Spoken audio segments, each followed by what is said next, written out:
નમસ્કાર મિત્રો, તમારું ફરીથી સ્વાગત કરું છું. શ્રાવણ મહિનાની શરૂઆત થતાં તે હિન્દુ ધર્મની અંદર તહેવારો ઉપર તહેવારો આવી રહ્યા છે. એ તહેવારોમાં એક સાતમ આઠમને નોંધ, જે રાંધણછઠ, શીતળા સાતમ અને જન્માષ્ટમીનો પર્વ આવે છે. આ બળિયાદેવનું મંદિર અમદાવાદમાં ચાંદલોડિયા ગામને ઓવરબ્રિજની નીચે બનાવવામાં આવ્યું છે. આ બ્રિજ જ્યારે બન્યો હતો, આશરે 40થી 45 વર્ષ પહેલાં આ મંદિરનું અહીંયા પ્રતિષ્ઠા કરવામાં આવી હતી. ત્યારથી દર છઠ, સાતમ ને આઠમના દિવસે અહીંયા ભાવિ ભક્તો લાખોની સંખ્યામાં અહીંયા અવિરતપણે અહીંયા આવે છે.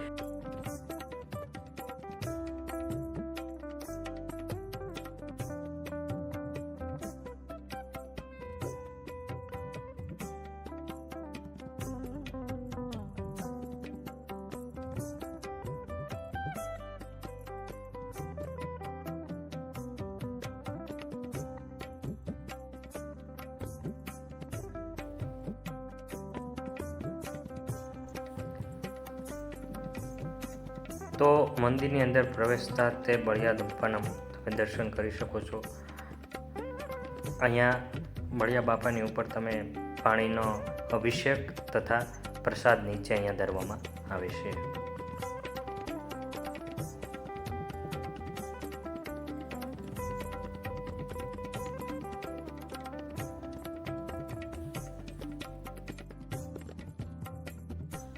આ બળિયાદેવ યુવક મંડળ દ્વારા અહીંયા ખૂબ સરસ રીતના સેવા આપી રહ્યા છે.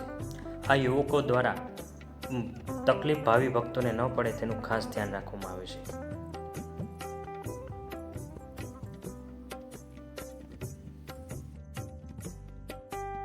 આ બળિયા બાપાના મંદિરની આજુબાજુમાં ગરીબ તથા મધ્યમ વર્ગના બાળકો માટે રિઝનેબલ બધી વસ્તુઓ તમને અહીંયા જોવા મળશે, જેમાં રમકડા, ઘરવખરી, અલગ અલગ વસ્તુઓ તમને અહીંયા જોવા મળશે.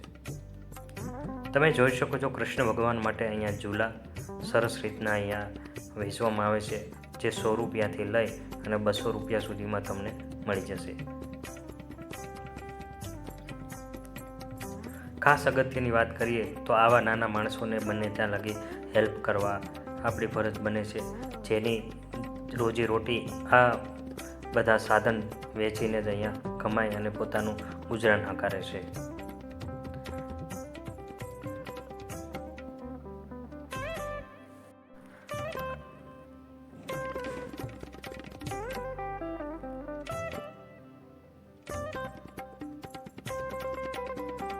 અહીંયા પુસ્તકો પણ સરસ રીતના તમને અહીંયા જોવા મળશે. શ્રીનાથજીની આનંદના ગરબા, ભાગવદ્ ગીતા, બાળકોના સ્પેલિંગ માટે શીખવા માટેની પુસ્તકો પણ અહીંયા તમને જોવા મળશે. રમકડાની વાત કરીએ તો અલગ અલગ અહીંયા રમકડા તમને જોવા મળશે, જેમાં થાર ગાડી તમે જોઈ શકો છો. બાળકોને આનંદ મળી રહે તેની પ્રાઇસની વાત કરીએ તો ફક્ત 100 રૂપિયામાં અહીંયા રાખવામાં આવી છે.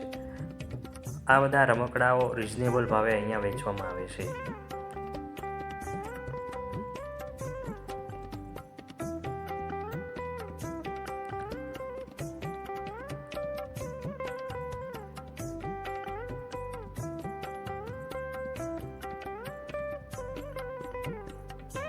આ તમામ રમકડાઓનું મેડ બાય ઇન્ડિયાનું મેન્યુફેક્ચર કરવામાં આવે છે. આવા બધા રમૂજી રમકડાઓ સરસ રીતના અહીંયા પોતાના હાથે બનાવીને અહીંયા વેચે છે.